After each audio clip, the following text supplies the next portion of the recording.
And welcome back to the Advent series, and today is December 19th. We live in a world of noise.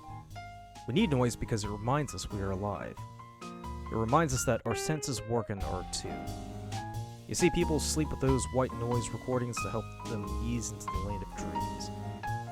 Even when we're awake, we just need noise, the cacophony, to fill our day. Sitting in the silence is an uncomfortable and unnerving experience. Ever sit in a waiting room at the doctor's office and having to endure the silence? It forces us to think when we don't want to, so we need the noise to fill our heads and keep us away from the inner mind. Why is that the case? Well, it helps the day go faster. The day seems longer when there's nothing going on, and the longer the day feels, the more discouraging it can feel sometimes. And as mentioned earlier, it reminds us that we're alive, because silence is very much deathly.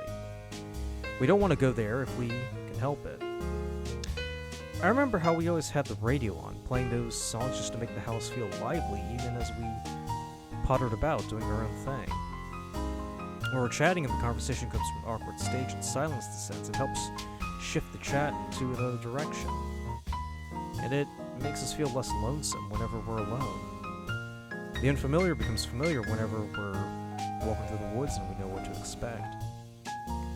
Living in a world of noise isn't accessible to all, and we try to make sure they are accommodated to partake in the same world because we don't want them to be left out. We may not think about it because it's so incidental, but we need the cacophony of the world to keep us going. Whether it's music or the humdrum of city life, it helps gets us through the day because it reminds us we're not living in some world, but the real one. However much we may express annoyance sometimes, we would feel the world is a bit off if we didn't have the noise there to assure us, in one way or another, that life continues onward and the world keeps turning. Even if no one was around, noise would still be there. I mean, no one would be there to hear it. That's all.